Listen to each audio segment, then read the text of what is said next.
అందరికీ నమస్కారం. Welcome back to Vamshi Bhavani. ఇవాల్టి ఈ వీడియోలో మీరు అప్లికేషన్ ప్రాసెస్లో అప్లై చేసినా సరే ఎటువంటి రెస్పాన్స్ ఎందుకు రావట్లేదు, మీకు companies either acceptance or rejection mails ఎందుకు పంపించట్లేదు, మీరు ఏ విధంగా అప్లై చేస్తే మీకు జాబ్స్ వచ్చే అవకాశం ఉంటుంది అన్నీ డిస్కస్ చేద్దాం. So watch the video till the end. Reason number 1 ఏంటంటే, మీరు అప్లికేషన్కి అప్లై చేస్తున్నప్పుడు ఎలిజిబిలిటీని సరిగా గమనించట్లేదు. ఎందుకంటే ప్రతి కంపెనీ కూడా వాళ్ళ ఎలిజిబిలిటీని బాగా స్ట్రిక్ట్గా ఫాలో అవుతుంది. అంటే లెట్సే ఒక స్పెసిఫిక్ రోల్ కోసం 2 years ఆఫ్ ఎక్స్పీరియన్స్ కావాలి అన్నప్పుడు వెళ్ళి ఒక ఫ్రెషర్ అప్లై చేస్తే కంపెనీ డెఫినెట్గా దాన్ని కన్సిడర్ చేయదు. సో డెఫినెట్లీ ఈ విధంగా ఎలిజిబిలిటీకి సంబంధం లేకుండా అప్లై చేస్తే మోస్ట్ కేసెస్లో మీకు ఈ విధంగా గోస్టింగ్ జరుగుతుంది. కాబట్టి ఎలిజిబిలిటీ ప్రకారమే అప్లై చేయండి.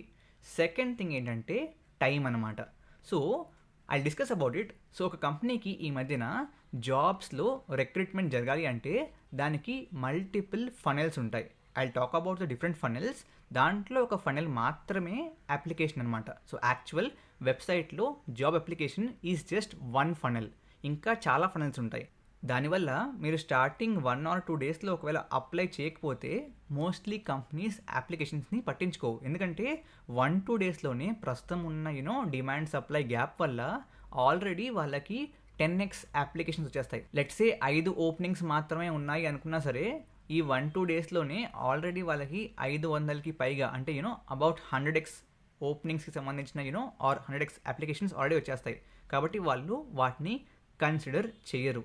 ఎందుకన్నా చూసుకోవచ్చు కదా, రెజ్యూమ్స్లో మేబీ వాళ్ళల్లో ఇంకా మంచి వాళ్ళు ఉండొచ్చు కదా అని చెప్పి మీరు అనుకోవచ్చు. బట్ వాళ్ళకి ఏంటంటే ప్రతి రిక్రూట్మెంట్ ప్రాసెస్కి చాలాసార్లు చెప్పాను, ఒక బడ్జెట్ ఉంటుంది. సో వాళ్ళు ఆ బడ్జెట్ ప్రకారమే వెళ్ళాలి. ఎందుకంటే మీకు ATS దగ్గర నుంచి, ఇంటర్వ్యూస్ దగ్గర నుంచి, ఆన్లైన్ రౌండ్స్ దగ్గర నుంచి everything has its own budget. So వీటన్నిటిని దృష్టిలో పెట్టుకుని బడ్జెట్ ప్రకారం వాళ్ళు లెట్సే 5 ఓపెనింగ్లు ఉంటే మేబీ కంపెనీ బడ్జెట్ ప్రకారం కొంతమంది 50 మాత్రమే చెక్ చేస్తారు, కొంతమంది 100 చెక్ చేయొచ్చు. ఆ విధంగా బేస్డ్ ఆన్ ద బడ్జెట్ అందరినీ చెక్ చేయలేరు. It's a constraint. సో అందువల్ల if possible every time starting 1-2 డేస్లోనే అప్లై చేసేయండి. That's second point. Third point ఏంటి అంటే, అట్లీస్ట్ అప్లికేషన్ పోర్టల్స్ ద్వారా వచ్చిన అప్లికేషన్స్ని వాళ్ళు మాన్యువల్గా అయితే డెఫినెట్లీ చెక్ చేయట్లేదు. Okay, it's all based on ATS resume scanning. So మీరు అప్లోడ్ చేసిన రెజ్యూమ్ని ఒక ATS సాఫ్ట్వేర్ స్కాన్ చేస్తుంది బేస్డ్ ఆన్ ద జాబ్ డిస్క్రిప్షన్లో ఉన్న కీవర్డ్స్. సో వాళ్ళు ఏం చేస్తారంటే రెజ్యూమ్ని ఫీడ్ చేస్తారు, జాబ్ డిస్క్రిప్షన్ని ఫీడ్ చేస్తారు, కావాల్సిన స్కిల్స్ ఫీడ్ చేస్తారు. అగైన్ జేడీలోనే కావాల్సిన స్కిల్స్ ఉంటాయి. So it's mainly JD and the resume. So దాన్ని బేస్ చేసుకుని ఈ ATS సిస్టమ్, అగైన్ దాంట్లో AI ఉండొచ్చు ఉండకపోవచ్చు, but at the end of the day it's just keyword mapping, keyword searching kind of a software అనమాట.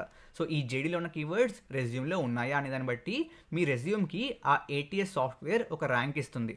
So ఆ ర్యాంకింగ్ని base చేసుకుని company maybe ఒకవేళ 100 మందిని చూస్ చేసుకుందాం అనుకుంటే ఆ టాప్ 100 పీపుల్ మాత్రమే చూస్ చేసుకుంటాయి. సో మీ రెజ్యూమ్ చాలా స్ట్రాంగ్గా ఉండాలి. బిఫోర్ మూవింగ్ ఫార్వర్డ్, మీకు కనుక డేటా సైన్స్లో ఇంట్రెస్ట్ ఉంటే you can definitely check out Odin schools data science boot camp. ఇది ఒక live instructor led course, project based learning ఉంటుంది, మాక్ ఇంటర్వ్యూస్ ఉంటాయి అండ్ ఒక డెడికేటెడ్ జాబ్ అప్లికేషన్ పోర్టల్ కూడా ఉంటుంది. వీళ్ళ next cohort 29th June start అవుతుంది. ఇంట్రెస్ట్ ఉంటే ఈ ఫామ్ని ఫిల్ చేయండి and they will call you back. Coming to course highlights, 60కి పైగా practice and aptitude test, flexible EMI options and much more. Scroll చేస్తే ఇవన్నీ కూడా ఆడియన్ స్కూల్ వాళ్ళ 500కి పైగా హైరింగ్ ఆర్గనైజేషన్స్ అనమాట. This is the course overview. And కిందకి వెళ్తే వీళ్ళందరూ కూడా సక్సెస్ఫుల్గా ఆడియన్ స్కూల్ బూట్ క్యాంప్ని కంప్లీట్ చేశాక వాళ్ళ కెరియర్లో వేరియస్ ట్రాన్సిషన్స్ పొందిన వాళ్ళు. కెరియర్ గ్యాప్ తర్వాత కెరియర్ లాంచ్ చేసుకోవడం, కెరియర్ అప్గ్రేడ్ చేసుకోవడం. If you want you can read their stories as well. ఇంకా కిందకి వెళ్తే you will find the stats followed by career services and the syllabus. సిలబస్లో మీకు కోర్ మాడ్యూల్స్ ఇవన్నీ ఉంటాయి. Then you will have bonus modules ఇవన్నీ ఉంటాయి.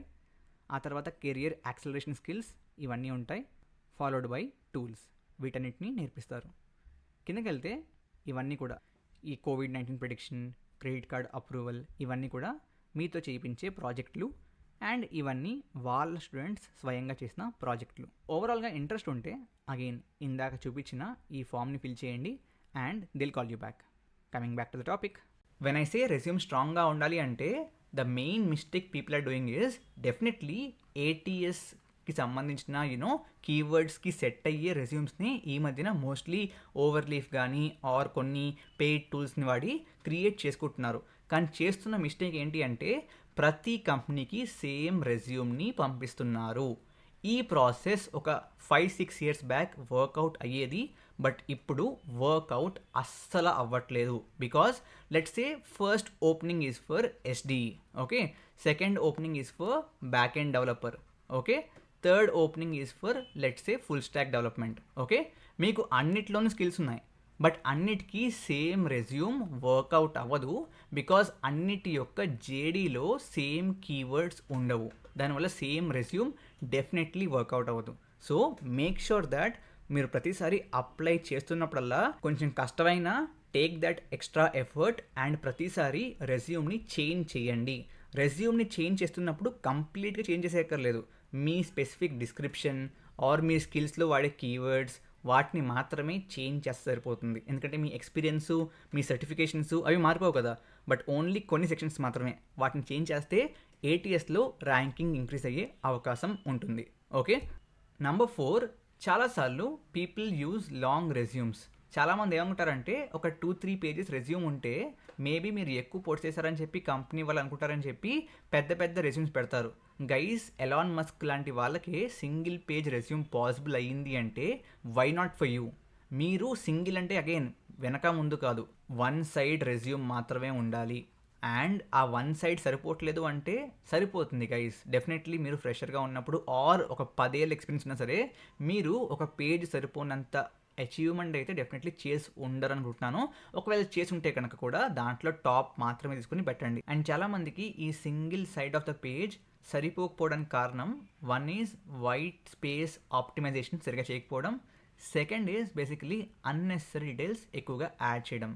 వైట్ స్పేస్ ఆప్టిమైజేషన్ అంటే ఆబ్వియస్లీ మీరు ఈ విధంగా సింగిల్ కాలంలో వరుసగా రాస్తే స్పేస్ సరిపోకపోవచ్చు, కాబట్టి always go with 2 column approach, okay. ఈ విధంగా ఒక పేజ్ని 2 columnsలో డివైడ్ చేసి you will have to use it for better white space optimisation, okay. Coming to unnecessary details, okay, reference గురించి, ఓకే. ఈ మధ్యన ఎవరికి ఫోన్ చేయట్లేదు రెఫరెన్స్కి, ఓకే, బికాజ్ ఆ రెఫరెన్స్ కూడా ఫేక్ అయి ఉండొచ్చు కదా. సో యాక్చువల్ రెఫరెన్స్ పనిచేయట్లేదు. అగైన్ చాలామంది రెఫరెన్స్కి రెఫరల్కి కన్ఫ్యూజ్ అవుతారు. Reference and referral are not same. Referral is one of the other funnels. I will come to this funnels, definitely help అవుతుంది, వీడియో ఎండ్ వరకు వాచ్ చేయండి. But reference is different. మీకు reference అవసరం లేదు, రెఫరల్ కావాలి. I will come to that point. Now ఈ unnecessary details like reference కానివ్వండి, మీ పేరెంట్స్ డీటెయిల్స్ కానివ్వండి, మీ బ్లడ్ గ్రూప్ కానివ్వండి, ఇవన్నీ రెజ్యూమ్లో 2024లో డెఫినెట్లీ అక్కర్లేదు. చెప్పినట్లుగా కంపెనీకి హైరింగ్ కోసం, టాలెంట్ కోసం మల్టిపుల్ ఫనెల్స్ ఉంటాయి.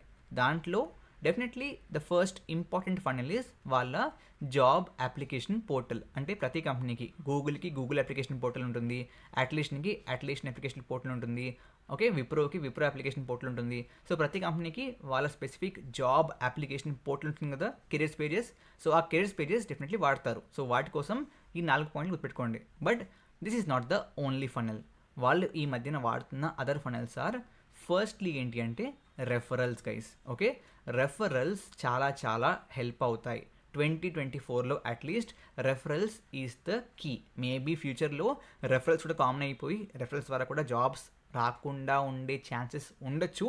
బట్ ప్రస్తుతానికి అయితే referrals are working out. So రెఫరల్లో ఏంటంటే మీరు లెట్సే గూగుల్కి అప్లై చేస్తున్నారు. సో మీరు ఏం చేస్తారంటే గూగుల్ అప్లికేషన్ పోర్టల్ ద్వారా అప్లై చేయకుండా గూగుల్లో పనిచేస్తున్న ఎంప్లాయీ దగ్గరికి వెళ్ళి మీ రెజ్యూము, మీ స్కిల్ సెట్, మీ ఎక్స్పీరియన్స్ షేర్ చేసి స్పెసిఫిక్ ఓపెనింగ్ ఉన్న జాబ్ ID 1 2 3 4కి నేను బాగా సూట్ అవుతాను, నన్ను రెఫర్ చేయండి అని చెప్పి అడిగితే మీ రెజ్యూమ్ అండ్ స్కిల్స్ ఒకవేళ ఈ జాబ్ ఐడికి సంబంధించిన డిస్క్రిప్షన్ మ్యాచ్ అవుతే ఆ ఎంప్లాయీ మిమ్మల్ని డెఫినెట్గా రెఫర్ చేస్తాడు.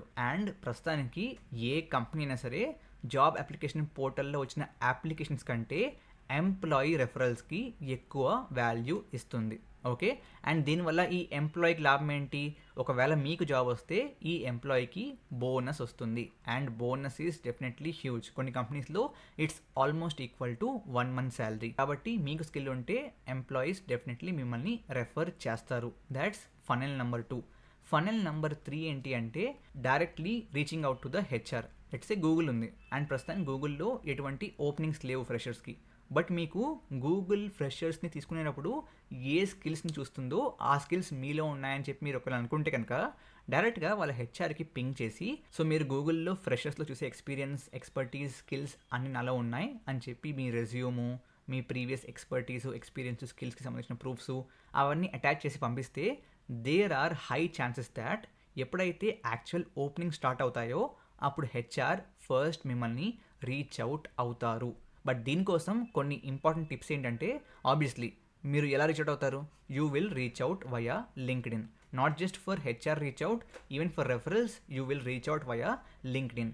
సో ఈ రెండిట్లో కూడా ఎప్పుడైనా సరే వాళ్ళు first of all me profile open చేస్తారు. సో మీ ప్రొఫైల్ ఆప్టిమైజ్డ్గా ఉండడం చాలా important.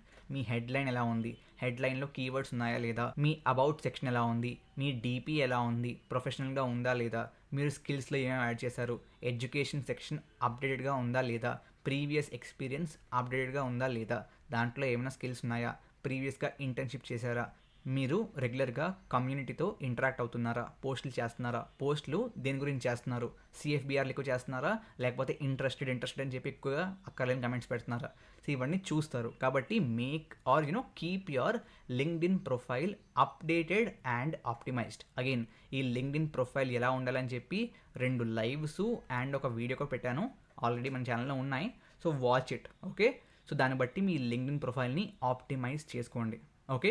So these are the 3 major funnels. ఇది కాకుండా నెట్వర్కింగ్ ఈవెంట్స్, హ్యాకథాన్స్ వాటి ద్వారా కూడా హైరింగ్స్ జరుగుతున్నాయి. బట్ అగైన్ వాటి గురించి ఈ విధంగా జనరిక్ ఒక గైడెన్స్ ఏమి ఉండదు. It's all dependent on the time. ఆ టైంలో మీరు అక్కడ ఉంటే, ఆ టైంలో మీకు అక్కడ కలిసి వస్తే, ఆ టైంలో మీరు ఆ ఈవెంట్లో పార్టిసిపేట్ చేసి బాగా పర్ఫామ్ చేస్తే ఆర్ ఆ కాంపిటీషన్ గెలిస్తే ఇట్స్ ఆల్ జనరిక్గా ఏమి ఉండదు. It's all specific case by case scenario. కాబట్టి ఆ ఫనల్స్ని పక్కన పెట్టండి. Just focus on these funnels. And one more thing important ఏంటంటే, మీరు రెఫరల్ తీసుకుందాం అనుకున్నప్పుడు జాబ్ అప్లికేషన్ పోర్టల్ ఆర్ లింక్డ్ఇన్లో డైరెక్ట్గా అప్లై చేయకండి. ఓకే.